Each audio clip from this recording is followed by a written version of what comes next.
انتہبط اعمالکم، خدا سب کچھ تمہارے منہ پہ مارے گا۔ اس لیے یہ بات ذرا غور سے سنیے گا۔ اب فرماتے ہیں کہ وہ گئے بتوں کی طرف نہیں، گئے اپنے 1.5 یا 2 برس کے بھتیجے جناب رسول اللہ کی طرف۔ کسی نے کہا 1.5 برس عمر ہے بیٹا، کسی نے کہا 2 برس کی عمر ہے۔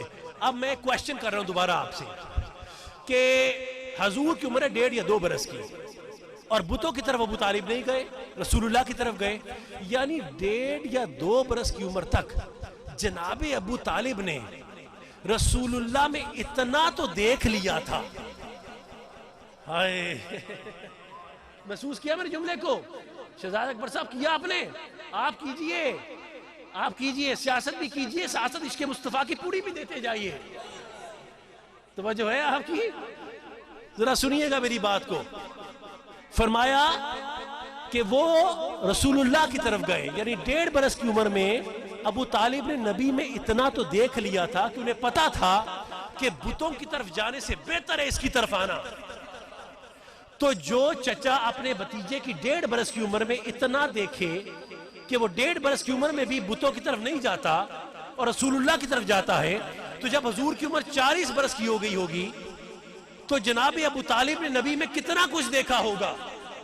تو جو 1.5 برس کی عمر چھوڑ کر بتوں کی طرف نہیں گیا، تو کیا وہ 40 برس کی عمر میں نبی کو چھوڑ کر بتوں کی طرف جا سکتا تھا؟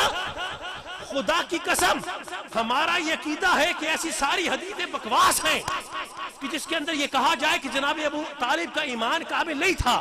ہمارا عقیدہ ہے کہ آپ کا ایمان بھی کامل تھا، آپ کے دادا جان ہو، آپ کے والدین کریمین ہو، آپ کی دائی حلیمہ ہو، جناب سویبہ ہو، میرے پورے محمد مصطفیٰ کا شجرہ ہی پاک ہے۔ میرے نبی کا پورا شجرہ ہی بولے پاک ہے۔